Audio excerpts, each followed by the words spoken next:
តើយើងអាចទទួលបានឱកាសរបៀបណាទៅ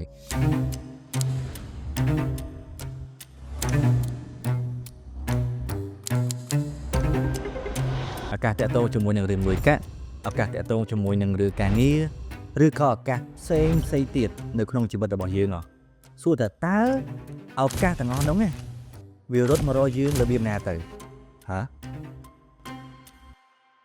និយាយមែនបើសិនជាយើងអត់ដឹងពីធម្មជាតិរបស់ឱកាសទេ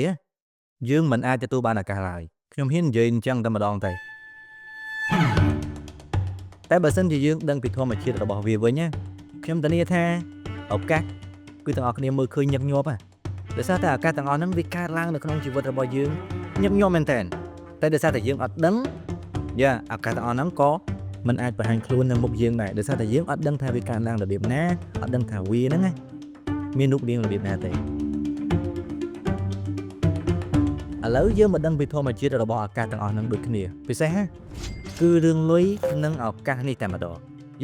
គឺអារឿងលុយជាមួយនឹងឱកាសហ្នឹងហើយអញ្ចឹងបើសិនជាយើងដឹងពីឱកាសវិញច្បាស់ណាស់គឺយើងអាចទទួលបានផលចំណេញគិតជាលុយគឺច្រើនមែនតើប៉ុន្តែមុននឹងដល់កន្លែងហ្នឹងគឺខ្ញុំចង់ឲ្យទាំងអស់គ្នាមើលคลิปវីដេអូមួយសិនខ្ញុំធានាថាคลิปវីដេអូហ្នឹងក៏អាចនឹងផ្លាស់ប្ដូរការគិតរបស់ទាំងអស់គ្នាដែរ Are you here? Thai and Cambodian and Khmer fighting, so I'm living too close and I heard some noise. We're so scared and we come in the first day when they're fighting. Is this your family right here? Of course, I can speak 4 languages. អញ្ចឹងទាំងអស់គ្នាគិតមិនដែរបន្ទាប់ពីមើលคลิปវីដេអូហ្នឹងហើយគិតថាកូនស្រីនឹងមានសំណាងគិតថាតើវាចៃដន្យទេដែលជនបរទេសទាំងហ្នឹងមកសួរកូនស្រីហ្នឹងអញ្ចឹងបើទាំងអស់គ្នាគិតបែបនេះសំណួរគឺថាជនអ្នកផ្សេងវិញមិនក៏គេមិនមានសំណាងដូចជាកូនស្រីម្នាក់ហ្នឹងដែរអញ្ចឹងយើងមកគិតបែបនេះវិញយើងគិតប្រច្រើនចេះវិញបើសិនជាកូនស្រីហ្នឹងអត់ចេះភាសាអង់គ្លេសទេអត់ចេះនិយាយអង់គ្លេសទេសួរតើគាត់អាចមានសំណាងទេច្បាស់ណាស់គឺអត់អាចមានសំណាងទេមួយទៀតបើសិនជាកូនស្រីហ្នឹងចេះនិយាយអង់គ្លេសហើយប៉ុន្តែគាត់អត់ក្លាហាននៅក្នុងការទៅនិយាយជាមួយជនបរទេសហ្នឹងទេអត់ក្លាហាននៅក្នុងការនិយាយស្ដីជាមួយបរទេសដែលមកសួរគាត់ទេតើគាត់អាចទទួលបានសំណាងហ្នឹងទេអញ្ចឹងខ្ញុំគិតថាប៉ុណ្ណឹងគឺទាំងអស់គ្នាយល់ពីអ្វីដែលខ្ញុំចង់និយាយហើយមែនទេនេះមានន័យថាជំនាញឬក៏សមត្ថភាពបូកជាមួយនឹងឱកាសឬក៏ភាពចៃដន្យវាស្មើនឹងសំណាងដែលយើងអាចនឹងទទួលបានហើយយើងក៏អាចនិយាយបានថាមានជំនាញជាក់លាក់ណាមួយហើយរងចាំចាប់យកឱកាសជាក់លាក់ណាមួយទើបយើងអាចទទួលបានសំណាងនោះហើយតែនៅក្នុងវីដេអូនេះខ្ញុំលើកយកតែពីរមកនិយាយទេគឺជំនាញនាំឲ្យទទួលបានឱកាសឬក៏ជំនាញនាំឲ្យមានឱកាសព្រោះថាបើសិនជាយើងអាចដឹងពីអាពីរនេះកុំភ័យអាសំណាងហ្នឹងគឺវានឹងរត់មកតាមយើងហើយប្រកែកក៏អត់បានដែរ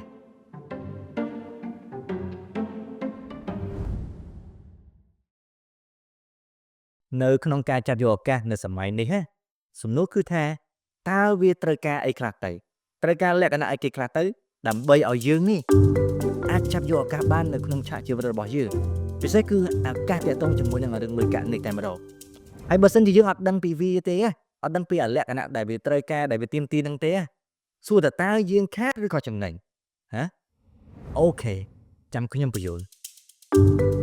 ឧទាហរណ៍ថាមានក្រុមហ៊ុនមួយគេកំពុងតែបង្កើតរើបុគ្គលិកម្នាក់ផ្នែកផលិតមាតិកាដែលយើងស្គាល់ថាជា content creator អញ្ចឹងទៅហើយប្រាក់ខែដែលគេអាចផ្ដល់ឲ្យគឺ$1,500នៅក្នុងមួយខែអូខេនេះគឺជាឱកាសការងារដ៏ល្អមួយហើយចំពេលជាមួយគ្នាតារាហើយនិង David កំពុងតែស្វែងរកការងារផងសំណួរគឺថាតើអ្នកណានឹងទទួលបានឱកាសការងារមួយហ្នឹងតារាឬក៏ Davidអញ្ចឹងដើម្បីឆ្លើយសំណួរមួយនេះបានណាយើងមកដឹងពីលក្ខខណ្ឌរបស់ពួកគាត់ទាំងពីរនាក់នេះជាមុនសិន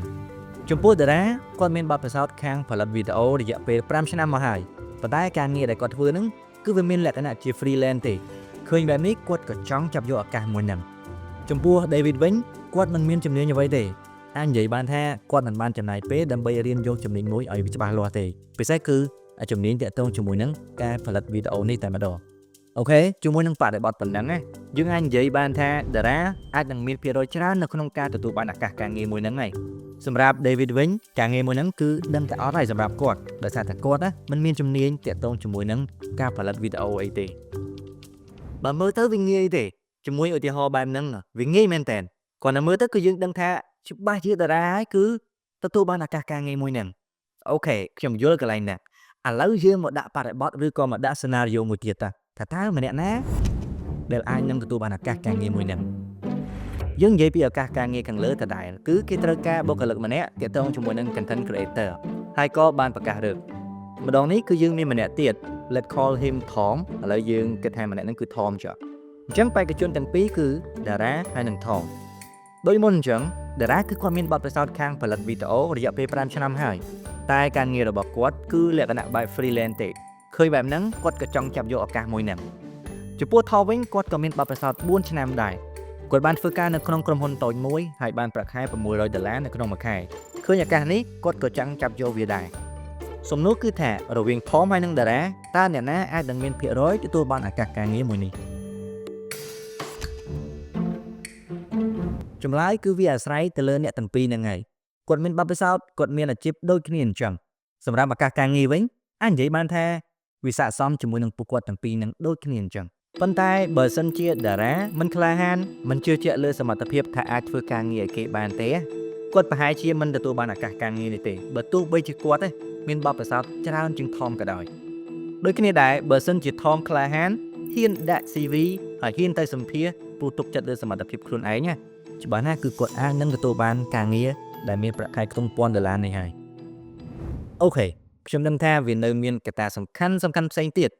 ដែលអាចធ្វើឲ្យអ្នកទាំងពីរហ្នឹងណាទទួលបានឱកាសការងារមួយហ្នឹងវាអាចនៅមានកត្តាច្រើនដែលធ្វើឲ្យពួកគាត់ម្នាក់សិតតែអាចទទួលបានឱកាសការងារដែលមានប្រាក់ខែខ្ទង់$1000មួយហ្នឹងលក្ខណៈថាបើសិនជាពួកគាត់ទាំងពីរហ្នឹងហ៊ានដូចគ្នាហ៊ានដាក់ CV ហើយហ៊ានទៅសម្ភាសដូចគ្នាអញ្ចឹងអ្នកដែលអាចសម្រេចបានគឺក្រុមហ៊ុនហ្នឹងហើយក្រុមហ៊ុនដែលរើសបុគ្គលិកហ្នឹងព្រោះថាក្រុមហ៊ុនគឺគាត់មានលក្ខណៈនៅក្នុងការរើសបុគ្គលិកឬអាចនិយាយបានថាគាត់មានវិធីនៅក្នុងការ select យកម្នាក់ណាដែលស័ក្តិសមជាមួយនឹង position មួយហ្នឹងហើយយើងក៏អត់និយាយដល់កន្លែងហ្នឹងដែរយើងនិយាយត្រឹមតែករណីខាងលើទេអូខេបើមើលទៅយើងឃើញថាដើម្បីចាប់យកឱកាសល្អមួយឬក៏ឱកាសមានមួយចុះយើងត្រូវមានធាតុសំខាន់ពីរជាមុនសិនទី1ដាច់ខាតត្រូវតែមានជំនាញច្បាស់លាស់តាក់ទងជាមួយនឹងឱកាសនោះជាមុនសិនមានន័យថាតើតើយើងមានជំនាញច្បាស់លាស់សិនទើបយើងរួចរាល់សម្រាប់ចាប់យកឱកាសមួយនឹងបានគេនិយាយថាតើតើយើងមានជំនាញសិនទើបយើងអាចមើលឃើញឱកាសបានអញ្ចឹងបើសិនជាយើងខ្លួនឯងអត់មានជំនាញទេគឺយើងអត់អាចមើលឃើញឱកាសទេវាដូចជាមានស្អីគេមកបាំងភ្នែកយើងអត់ឲ្យឃើញឱកាសមួយនឹងអញ្ចឹងបែបនេះមានន័យថាតើតែយើងមានជំនាញឲ្យច្បាស់លាស់ជាមុនសិនទើបយើងអាចចាប់យកឱកាសបានទើបយើងអាចមើលឃើញឱកាសបានមានន័យថាបើសិនជាយើងមានជំនាញហើយគឺយើងអាចដឹងតែខ្លួនឯងហ្នឹងកំពុងតែរងចាំឱកាសអីហើយមានអ្នកខ្លះទៀតគេនិយាយថាកលៀងកន្លែងតែខ្ញុំអត់មានជំនាញក៏អាចចូលធ្វើការបានដែរសំខាន់ឲ្យតែមានខ្សែគឺឲ្យតែមានខ្សែគឺអាចចូលធ្វើការងារបានហើយកន្លែងខ្ញុំអត់ខ្វល់ទេ I don't know ហើយទី2ភាពក្លាហានឬក៏ការជឿជាក់លើខ្លួនឯងនេះមានន័យថាគឺហ៊ាននៅក្នុងការទៅចាប់យកឱកាសពេលដែលវាកើតមានឡើងនិយាយទៅគឺអត់មានអីដែលអាចទៅរួចទេបើសិនជាយើងមិនជឿជាក់លើខ្លួនឯងហើយហ៊ានដើរទៅចាប់យកឱកាសដែលបានបង្ហាញខ្លួននៅមុខយើងហ្នឹងណាតែអរគ្នានៅឆ្ងល់ទៀតថាកលៀងអារឿងនិយាយខាងលើហ្នឹងគឺតាក់ទងជាមួយនឹងឱកាសការងារហ្នឹងចុះអារឿងវិនិយោគលុយរបស់យើងវិញតើយើងនេះអាចចាប់យកឱកាសរបៀបណាទៅអូខេសំណួរសំខាន់បែបហ្នឹងបើអត់ឆ្លើយគឺវាអត់កើតទេអូខេយើងនឹងឆ្លើយទាំងអស់គ្នាជាមួយនឹងសំណួរសំខាន់មួយហ្នឹងមួយទៀតមុនពេលដែលយើងនិយាយលម្អិតពីវាខ្ញុំចង់បញ្ជាក់ជាមួយអ្នកទាំងអស់គ្នាឲ្យច្បាស់លាស់ជាមុនសិនកុំឲ្យមានការយល់ច្រឡំកុំឲ្យមានការយល់ខុសបន្តទៀតណាតាក់ទងជាមួយនឹងរឿងលុយកាក់ទ្រព្យដែលយើងអាចវិនិយោគជាមួយវាបានវិនិយោគដើម្បីឲ្យលុយរបស់យើងវាកើនឡើងបានអត់ឬក៏មិនមែនមានតែទ្រព្យមួយប្រភេទទេឧទាហរណ៍ថាតើតែវិនិយោគជាមួយនឹងអាចរទ្រព្យទើបលុយរបស់យើងកើនឡើងតើតែយកលុយទៅទិញមាសទើបលុយរបស់យើងវាកើនឡើងអត់ទេតាមពិតទៅគឺវាមានទ្រព្យច្រើនប្រភេទមែនទែនដែលយើងអាចយកទៅវិនិយោគបានដែលយើងអាចយកលុយរបស់យើងនេះទៅវិនិយោគហើយធ្វើឲ្យវាកើនឡើងយ៉ាងមានសុវត្ថិភាពបានអញ្ចឹងគឺមានទ្រព្យច្រើនប្រភេទមែនទែនដែលមាននៅក្នុងទីផ្សារឈប់យល់ច្រឡំកន្លែងហ្នឹងលក្ខណៈបែបបើកចិត្តហើយយើងរៀនទាំងអស់គ្នារៀនពីប្រភេទទ្រព្យថាតើទ្រព្យមួយហ្នឹងវាល្អទេសម្រាប់យើងបើសិនជាល្អដាក់នៅក្នុងកន្ត្រកវិនិយោគរបស់យើងតែបើមិនល្អទេរញ៉ៃចោលរកមើលថ្មីទៀតលក្ខណៈគឺអញ្ចឹង នៅក្នុងឆ្នាំ2015រហូតដល់ឆ្នាំ2019យើងឃើញថាអាចលនទ្រព្យគឺវា boom មែនតើសឹងតែគ្រប់គ្នាហើយគិតថាមានតែអាចលនទ្រព្យទេដែលអាចជួយពួកគេឲ្យមានទ្រព្យច្រើនអូខេតាមពិតទៅគឺវាបែបហ្នឹងមែនហើយប៉ុន្តែមកដល់ចុងឆ្នាំ2022ដល់ឆ្នាំ2023យ៉ាការគិតមួយនេះគឺវាចាប់ផ្ដើមធ្វើឲ្យមនុស្សមួយចំនួនធំខកចិត្តហើយខកចិត្តខ្លាំងមែនតើព្រោះថាពួកគាត់គឺរងការខាត់បងជាច្រើនជាមួយនឹងអាចលនទ្រព្យបើនិយាយងាយយល់គឺតម្លៃរបស់វាឈប់ឡើងថ្លៃហើយកាន់តែខ្លាំងនោះគឺនៅក្នុងឆ្នាំ2024មុននេះតែម្ដងគ្រប់គ្នាចាប់ផ្ដើមបដូរការគិតភ្លាមសឹងតែ180ដឺក្រេហើយជាមួយនឹងអចលនទ្រព្យហើយមូលហេតុនោះគឺដោយសារតែអចលនទ្រព្យគឺมันអាចផ្ដល់ផលចំណេញដូចមុនទៀតទេពិសេសគឺមានអ្នកចាញ់បោកគេច្រើនមែនទែនពេលដែលវិនិយោគជាមួយនឹងអចលនទ្រព្យបែបហ្នឹងទិញដីមិនបានដីទិញផ្ទះក៏មិនបានផ្ទះឃើញអត់គឺវាបែបហ្នឹងហើយលទ្ធផលចុងក្រោយគឺពួកគាត់ខាត់បងលុយអស់ជាច្រើនលុយដែលមានលុយដែលខំសន្សំមកគឺខាត់បងគ្មានសល់អីទេសំណួរគឺថាមកដល់ពេលឥឡូវនឹងហើយតើទាំងអស់គ្នាបើកចិត្តទេបើកចិត្តនៅក្នុងការរៀនពីអ្វីដែលថ្មីទេពិសេសគឺតាក់ទងជាមួយនឹងរៀននៅក្នុងការមើលទ្រព្យថ្មីដែលវាស័ក្តិសមនៅក្នុងសម័យយើងនេះឬក៏នៅចង់ប្រើវិធីសាស្ត្រដដែលទៀតដែលវាជាវិធីសាស្ត្រមួយមិនបានការហើយអាចធ្វើឲ្យយើងខាត់បងលុយអូខេឥឡូវយើងមកនិយាយពីឱកាស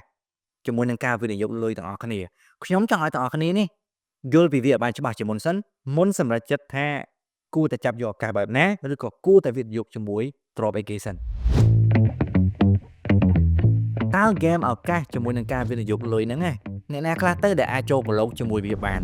តើវាសម្រាប់អ្នកដែលមានលុយឬក៏មានខ្សែឬក៏វាសម្រាប់គ្រប់គ្នាទៅហើយមួយទៀតថាតើអាហ្គេមមួយហ្នឹងអាហ្គេមឱកាសជាមួយនឹងការវិនិយោគលុយហ្នឹងវាដំណើរការរបៀបណាទៅទាំងអស់គ្នាអាចនឹងឆ្ងល់បែបនេះចម្លើយសម្រាប់សំណួរខាងលើគឺវាមិនចេះទេឱកាសហើយនឹងការវិនិយោគលុយ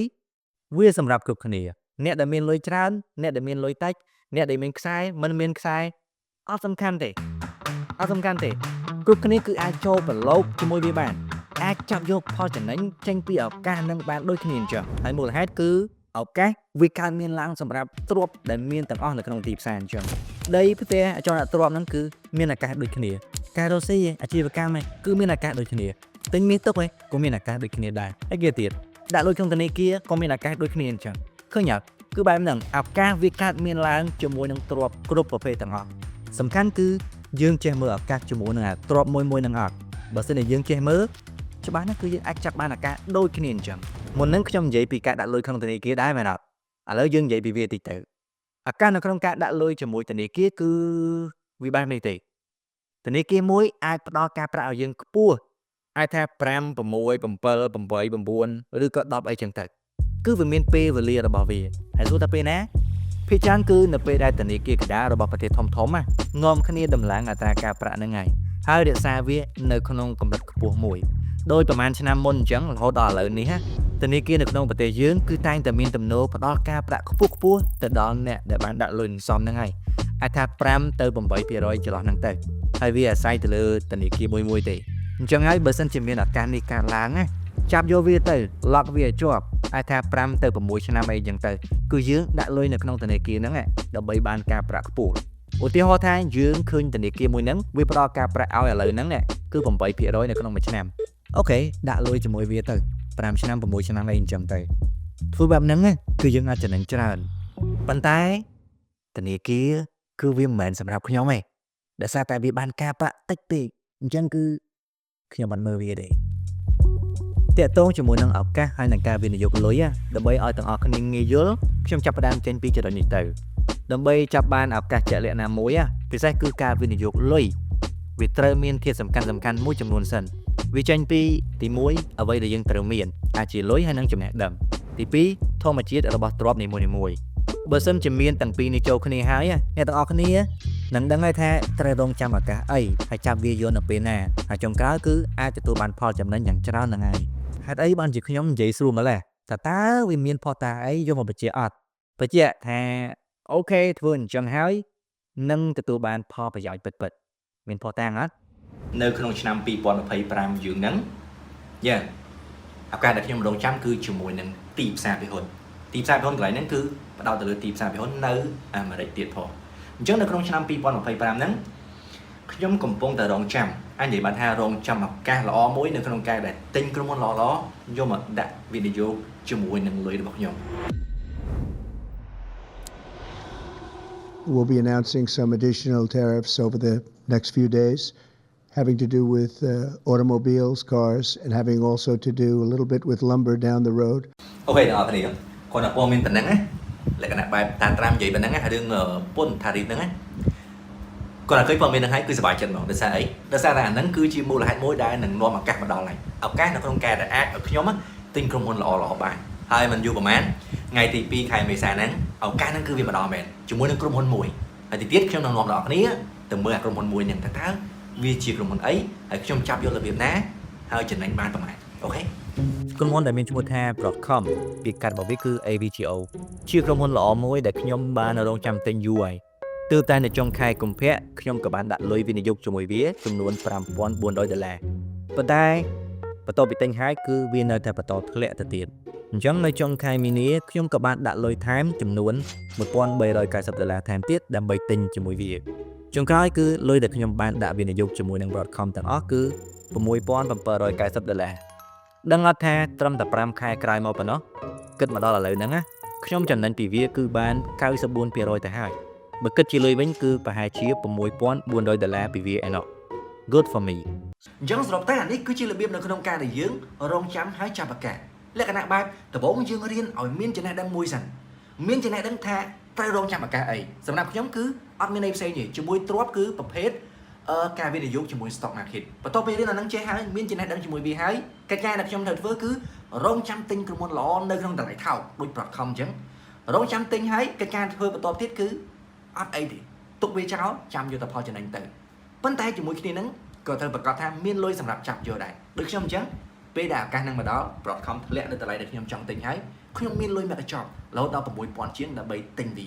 អញ្ចឹងពេលដែលទិញហើយ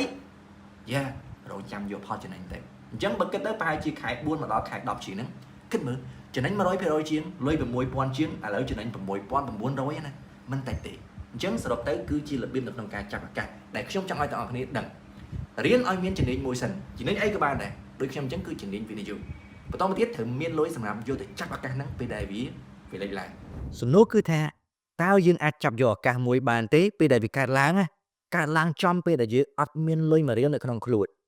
ច្បាស់ណាស់គឺយើងអាចចាប់យកឱកាសហ្នឹងបានទេព្រោះថាយើងអត់មានលុយសម្រាប់យកទៅទិញឬក៏យកទៅចាប់ជាមួយវា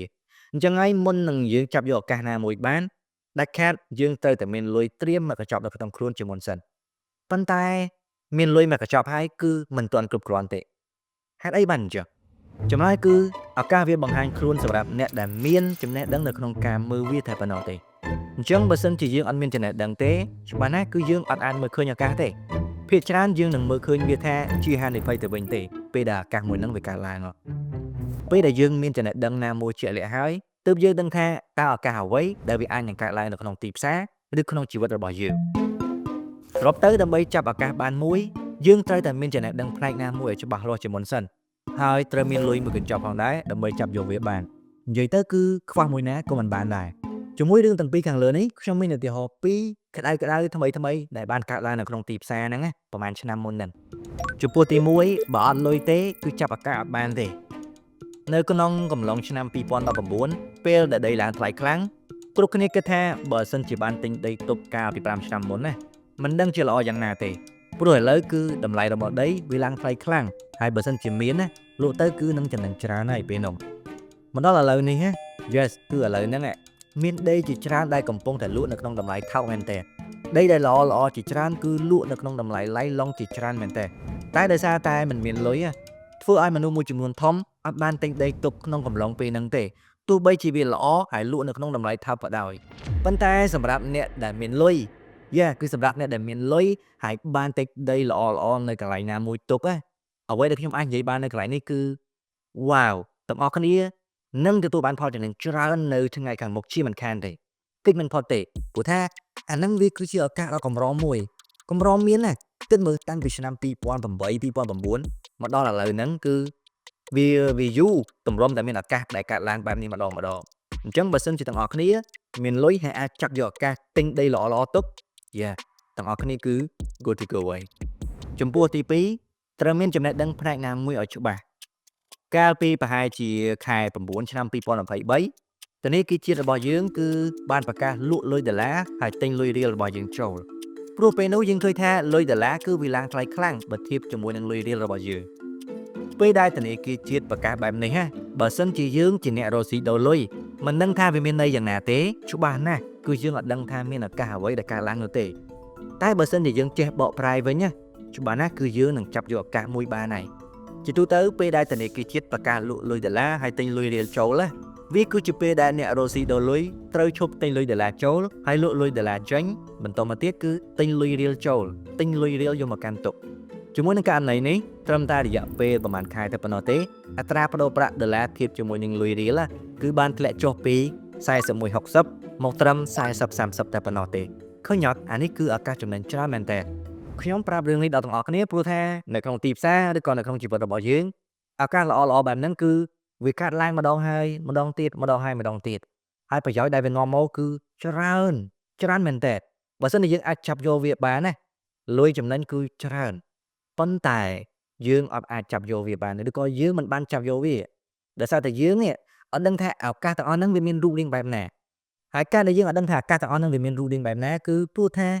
យើងអត់មានចំណេះដឹងជាក់លាក់ណាមួយនៅក្នុងការដែលយើងមើលឃើញថាអានឹងគឺជាឱកាសហើយវាកើតឡើងហើយដល់ពេលដែលត្រូវចាប់យកវាចំណេះដឹងជំនាញពិតប្រាកដគឺអាចបើកភ្នែកយើងឲ្យមើលឃើញឱកាសដែលកើតមានឡើងនៅជុំវិញខ្លួនយើងបានដូចនេះគួរតែផ្ដោតទៅលើការរៀនយកជំនាញណាមួយឲ្យប្រកបជាមុនសិនសម្រាប់ខ្លួនឯងជំនាញអីក៏បានដែរជំនាញនៅក្នុងការលក់ជំនាញនៅក្នុងការរកស៊ីជំនាញនៅក្នុងការធ្វើទីផ្សារជំនាញនៅក្នុងការវិនិយោគជាមួយនឹងទីផ្សារពីហ៊ុនជំនាញអីក៏បានដែរប៉ុន្តែត្រូវមានជំនាញមួយជាមុនសិនតែមានជំនាញឲ្យច្បាស់លាស់ជាមុនសិនបន្តមកទៀតត្រូវមានទម្លាប់អន្សំលុយផងដែរទម្លាប់អន្សំលុយដើម្បីឲ្យយើងមានលុយនៅក្នុងខ្លួនពេលដែលឱកាសកើតឡើងពេលដែលឱកាសលេចឡើងគឺយើងអាចចាប់យកឱកាសនឹងបានភ្លាមអញ្ចឹងអ្វីដែលត្រូវមានសម្រាប់ចាប់យកឱកាសគឺធនធាននិយាយចំគឺរឿងលុយកាក់នេះឯងហើយមួយទៀតត្រូវមានចំណេះដឹងទៅលើអ្វីឲ្យប្រកបជាមុនសិនមានតែទាំងពីរនេះហើយខ្ញុំធានាថាអ្នកទាំងអស់គ្នានឹងមើលឃើញឱកាសញឹកញាប់ហើយអាចទាញយកផលចំណេញបានពីវាងាយទៀតផងសំណួរមួយទៀតគឺតើយើងអាចចាប់យកឱកាសបានរបៀបណាបើសិនជាយើងណាអត់ដឹងពីធម្មជាតិរបស់ពួកវាទេអត់ដឹងពីធម្មជាតិរបស់ទ្រព្យមួយទេអញ្ចឹងដើម្បីចាប់យកឱកាសមួយនឹងបានដើម្បីដឹងថាវាកើតឡើងនៅពេលណាយើងទាំងអស់គ្នាត្រូវតែមកដឹងពីធម្មជាតិសំខាន់របស់វាជាមុនសិនទើបយើងអាចងាយនៅក្នុងការចាប់យកវាបានទើបយើងដឹងថាវាកើតឡើងនៅពេលណាជាមួយទ្រព្យដែលមាននៅក្នុងទីផ្សារទាំងអស់ពួកវាគឺមានធម្មជាតិរៀងខ្លួនហើយផ្សេងពីគ្នានិយាយទៅគឺទ្រព្យនីមួយវាមានធម្មជាតិខុសគ្នាហើយនេះគឺជាអ្វីដែលខ្ញុំចង់ឲ្យទាំងអស់គ្នាចងចាំនៅក្នុងចំណោមពួកវាខ្ញុំលើកយកតែពីរមកនិយាយទេពីនេះមានមួយល្បីល្បាញនៅក្នុងប្រទេសយើងមែនតើហើយប្រហែលឆ្នាំមកនេះគ្រប់គ្នាចំណេញពីវាមែនតើអ្នកខ្លះមិនចេះក៏អាចចំណេញបានដែរនិយាយទៅគឺមិនធម្មតាទេហើយមួយរយៈពេលចុងក្រោយនេះវាក៏បានធ្វើឲ្យគ្រប់គ្នាខាតបង់ជំពាក់គេវ័នកផងដែរហើយទ្រព្យនោះគឺអាចចង់ទ្រព្យនេះឯងវាអាចជាដីឬក៏វាអាចជាផ្ទះហើយទ្រព្យមួយប្រភេទទៀតគឺវាមិនទាន់ល្បីនៅក្នុងស្រុកយើងប្រហែលទេប៉ុន្តែវាល្បីល្បាញខ្លាំងមែនទែននៅក្រៅប្រទេសអ្វីដែលពិសេសគឺអ្នកមានជាច្រើនគ្រប់បណ្ដាប្រទេសគឺបានដាក់លុយវិនិយោគជាមួយវាយ៉ាងច្រើនគឺខ្ទង់ពាន់លានដុល្លារណោះគឺខ្ទង់ពាន់លានដុល្លារណាហើយវានោះគឺ stock market នេះឯងពួកគាត់នេះគឺជាកំពូលអ្នកវិនិយោគធំកាន់លុយខ្ទង់ពាន់លានដុល្លារហើយបានដាក់វិនិយោគនៅក្នុងទីផ្សារពីហ៊ុនសំណួរគឺថាហេតុអីបានជាពួកគាត់ហ៊ានដាក់លុយច្រើនបែបនេះជាមួយនឹង stock market ហើយដាក់លុយខ្ទង់ពាន់លានដុល្លារណោះហេតុអីទៅសំខាន់មួយទៀតគឺពួកគាត់បានដាក់លុយវិនិយោគយូរណាស់មកហើយ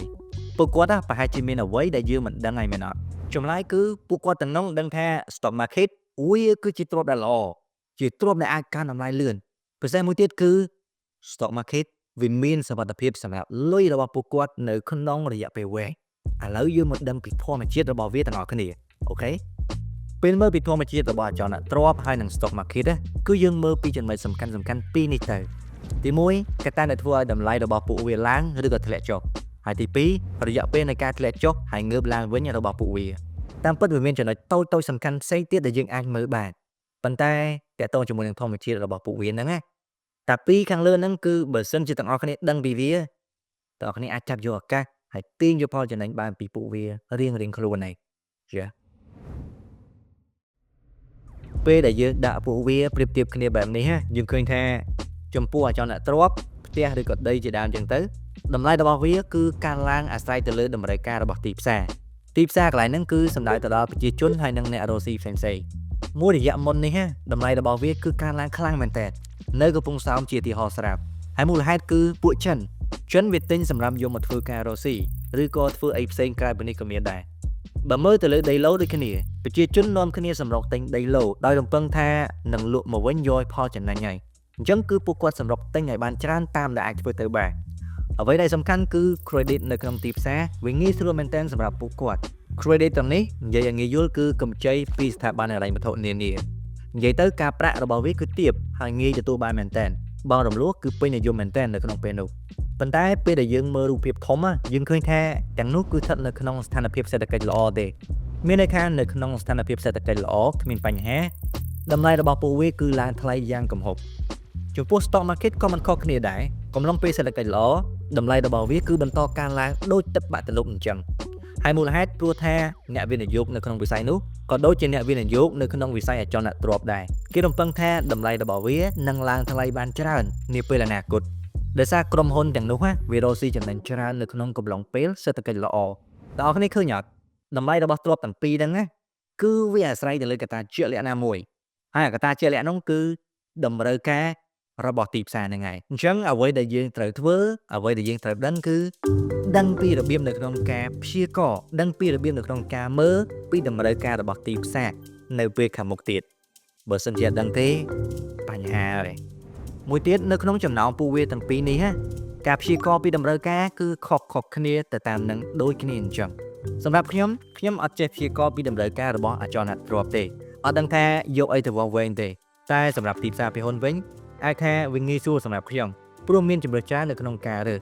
ក្រុមហ៊ុនណាដែលរកស៊ីងាយយល់ដែលរកស៊ីចំណេញហើយជាក្រុមហ៊ុនដែលល្អអូខេគឺខ្ញុំដាក់លុយវិនិយោគជាមួយវាយកតែម្ដងអញ្ចឹងបើសិនជាទាំងអស់គ្នាសួរថានៅក្នុងចំណោមអាពីរហ្នឹងអាចលនទ្រព្យឬក៏ទីផ្សារភាគហ៊ុនមួយណាវាល្អទៅមួយណាជាទ្រព្យល្អសម្រាប់យើងទៅចម្លើយរបស់ខ្ញុំគឺវាល្អដូចគ្នាវាល្អទាំងពីរហ្នឹងសំខាន់គឺមុនពេលដែលទាំងអស់គ្នាសម្រេចចិត្តថាដាក់លុយវិនិយោគជាមួយនឹងមួយណាត្រូវសួរតើអាមួយណាវាស័ក្តិសមជាមួយនឹងហិរញ្ញវត្ថុរបស់យើងកំឡុងពេលហ្នឹងហើយត្រូវមានចំណេះដឹងត្រូវរៀនពីវារៀនពីរបៀបមើលនៅក្នុងការដែលអាចចាប់យកឱកាសបានជាមួយពួកវាយើងអត់ចង់វិនិយោគទាំងទៅដឹងទេអូខេចំពោះទី2ការធ្លាក់ចុះហើយងើបឡើងវិញរបស់ពួកវាដើម្បីឲ្យកាន់តែច្បាស់គឺយើងប្រៀបធៀបពួកវានៅក្នុងប្រហែលឆ្នាំមុននេះទៅឥឡូវយើងចាប់ផ្ដើមចេញពីឆ្នាំ2015បើមើលទៅយើងឃើញថាតម្លៃរបស់ពួកវាគឺមានការកើនឡើងដូចគ្នាតម្លៃរបស់អចលនទ្រព្យនៅក្នុងស្រុកយើងគឺកើនឡើងខ្លាំងមែនទែនហើយតម្លៃ stock market នៅអាមេរិកវិញក៏កើនឡើងខ្លាំងដូចគ្នាដែរចាប់ពីឆ្នាំ2015រហូតដល់ឆ្នាំ2019តម្លៃរបស់ពួកវាគឺកើនឡើងច្រើនហើយម្នាក់ចំណេញក៏មិនតិចដែរឲ្យតែបានវិនិយោគជាមួយពួកវាសួរថាបើសិនជាយើងបានវិនិយោគជាមួយវាកាលពីប្រហែលឆ្នាំមុនហ្នឹងតើវាជោគជ័យទេតើវាជោគជ័យកម្រិតណាទៅចម្លើយរបស់ខ្ញុំគឺវាជោគជ័យហើយវាក៏មិនជោគជ័យដែរតើអរគ្នានឹងឆ្ងល់ទៀតថាទេមិនក៏មិនជោគជ័យបើតាំងពីឆ្នាំ2015រហូតដល់2019ហ្នឹងតម្លៃរបស់ពួកវាគឺឡើងថ្លៃខ្លាំងមែនទែនបែបហ្នឹងគឺជោគជ័យហើយមែនអត់អូខេចាំខ្ញុំបញ្យល់យើងចាប់ផ្ដើមចេញពីឆ្នាំ2019នេះទៅនៅចុងឆ្នាំ2019 COVID-19 គឺបានចាប់ផ្ដើមវាយលុក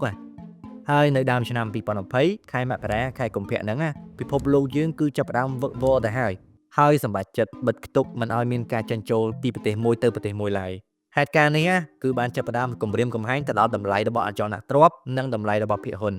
តែទីផ្សារភាគហ៊ុនវាប៉ះពាល់លឿនជាងហើយវាធ្លាក់ប្រហែលជា 35% នៅក្នុងកំឡុងពេលនោះ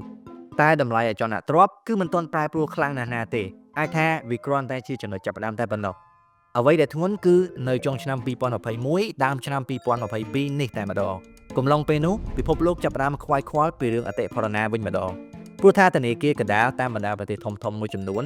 គឺនាំគ្នាដំឡើងអត្រាការប្រាក់យ៉ាងគំហុកមែនទែននេះហើយគឺជាចំណុចចក្ខុរបស់អចលនទ្រព្យដូចគ្នាដែរកំឡុងពេលនោះទាំងអចលនទ្រព្យទាំងទីផ្សារភាគហ៊ុនតម្លៃរបស់ពួកវាគឺធ្លាក់ចុះទាំងពីរហ្នឹងធ្លាក់ចុះដូចគ្នាប៉ុន្តែបន្ទាប់ពីបញ្ហាសេដ្ឋកិច្ចមួយហ្នឹងវាបានស្ងប់ស្ងាត់ទៅវិញសួរថាតើតម្លៃរបស់អាទ្រព្យទាំងពីរហ្នឹង តម្លៃរបស់ចលនាទ្រព្យតម្លៃរបស់ទីផ្សារពហុនណាវាឡើងត្រឡប់មកវិញលឿនដូចគ្នាទេចម្លើយគឺអត់ទេតាំងពី COVID-19 រហូតមកដល់ឥឡូវនេះណាទីផ្សារពហុនគឺឡើងប្រហែលជា 200% ទៅហើយប៉ុន្តែអាចលនាទ្រព្យវិញតម្លៃរបស់វាគឺនៅជាប់គាំងម្នាក់ចង់លក់ក៏លក់មិនចេញដែរតែបើសិនជាលក់ចេញតើតែលក់នៅក្នុងតម្លៃថោកជាងមុនមានន័យថាគឺពួកគាត់ខាតបង់ទៅហើយបើមើលទៅយើងឃើញថាតម្លៃរបស់ពួកវាទាំងពីរហ្នឹងណាពេលដែលវាឡើងគឺឡើងថ្លៃដូចគ្នាហើយឡើងនៅពេលដែលសេដ្ឋកិច្ចល្អពេលដែលសេដ្ឋកិច្ចធម្មតាมันមានបញ្ហាអីទេវាឡើងដូចគ្នាហើយវាធ្លាក់ចុះមកវិញក៏ដូចគ្នាដែរពេលដែលវាមានរឿងសំខាន់មួយចំនួនដែលកើតឡើងនៅក្នុងពិភពលោកយើងដូចជាវិបត្តិសេដ្ឋកិច្ចអីអញ្ចឹងទៅប៉ុន្តែអ្វីដែលខុសគ្នាគឺរយៈពេលនៃការងើបឡើងវិញរយៈពេលនៃការងើបឡើងវិញហ្នឹងគឺវាខុសគ្នាដាច់ស្រឡះតែម្ដង Stock market វាចំណាយពេលខ្លីតែប៉ុណ្ណោះទេដើម្បីងើបឡើងវិញបន្ទាប់ពីរងផលប៉ះពាល់នៃបញ្ហាណាមួយអាចថា 5-6 ខែឬក៏យ៉ាងយូរមួយឆ្នាំអីទេវាងើបឡើងវិញហើយអាចលនាទ្រព្យអត់ទេវាចំណាយពេលយូរយ៉ាងសប្បាយណាស់ក៏5ឆ្នាំដែរទើបងើបឡើងវិញឥឡូវហ្នឹងគឺយើង5ឆ្នាំកន្លងទៅហើយតម្លៃអាចលនាទ្រព្យគឺមិនទាន់ងើបឡើងវិញទេឃើញទេកន្លែងហ្នឹងហើយយើងឃើញថាតម្លៃអាចលនាទ្រព្យរយៈពេល5ឆ្នាំជាងហើយមិនទាន់ងើបឡើងវិញទេស្រួលមិនស្រួល5ឆ្នាំទៀតគឺមិនដឹងយ៉ាងម៉េចផង The Like My Mojo Stock Market រយៈពេលនេះវាងើបឡើងវិញលឿនហើយយ៉ាងគំហុកទៀតផងតម្លៃរបស់វាគឺការឡើងច្រើនមែនតើបច្ចុប្បន្ននេះគឺទីផ្សារពហុនជារួមទេណាមិនទាន់និយាយពីក្រុមហ៊ុនមួយទេបើសិនជាយើងនិយាយពីក្រុមហ៊ុនមួយវិញក្រុមហ៊ុនខ្លះគឺការឡើង 500% ឬក៏ 1000% ក៏មានដែរអូខេខាងលើហ្នឹងវាគ្រាន់តែជាទិន្នន័យហើយនឹងជាការពិតមួយចំនួនរបស់ទ្រព្យទាំងពីរប្រភេទហ្នឹងទេបន្ទាប់ពីទាំងអស់គ្នាដឹងហើយធ្វើការសម្រេចចិត្តបែបណាឬយកទ្រព្យមួយណាមកវិនិយោគអាហ្នឹងវាគឺជាជំរឿនរបស់ទាំងអស់គ្នាទេឥឡូវយើងមកនិយាយគ្នាតាក់ទងជាមួយនឹងរឿងសំខាន់មួយទៀតបន្ទាប់ពីយើងបានដឹងពីចំណុចសំខាន់ខាងលើរបស់ប្រភេទទ្រព្យទាំងអស់ហ្នឹងហើយរឿងសំខាន់នោះគឺតាក់ទងជាមួយនឹងតើយើងម្នាក់គួរតែត្រៀមខ្លួនបែបណាទៅគួរតែរៀបចំបែបណាទៅដើម្បីឲ្យយើងអាចចាប់យកឱកាសដែលអាចនឹងកើតមានឡើងជាមួយយើងនៅថ្ងៃខាងមុខទៀតដែរចម្លើយរបស់ខ្ញុំគឺមាន2ទី1ដាច់ខាតត្រូវតែរៀនយកជំនាញមួយជាមុនសិនជំនាញអីក៏បានដែរឲ្យតែជំនាញច្បាស់លាស់តែបើសិនជាចង់រៀនជំនាញវិនិយោគអូខេពួកយើងក៏មានវគ្គបង្រៀនពីដើមដល់ចប់ដែរឬក៏អាចទៅរៀនជាមួយគេផ្សេងក៏បានដែរមិនអីទេសំខាន់ឲ្យតែចេះតែចាំថាអត់មានរបស់ណាដែល free ទេនៅក្នុងលោកនេះហ៎បើមិនចំណាយលុយក៏ចំណាយកម្លាំងឬក៏ចំណាយពេលវេលាដែរទី2ត្រូវរៀបផែនការបង្កើតទ្រព្យសម្រាប់ខ្លួនឯងឲ្យបានត្រឹមត្រូវនាពេលអនាគតវាជាផែនការវិនិយោគលុយដែលទាំងអស់គ្នារកបានជាមួយនឹងទ្រព្យល្អណាមួយលុយដែលរកបានគឺវាអត់ចេះការឡើងដោយខ្លួនឯងទេបើសិនជាយើងមិនវិនិយោគវាគឺវាមិនកើតឡើងទេបើសិនជាទាំងអស់គ្នាចង់ដឹងច្បាស់ពីផែនការបង្កើតទ្រព្យយ៉ាងមានសុវត្ថិភាពអាចចូលមើលវីដេអូមួយនេះបានវានិយាយពីផែនការបង្កើតទ្រព្យ17ឆ្នាំអូខេ check it out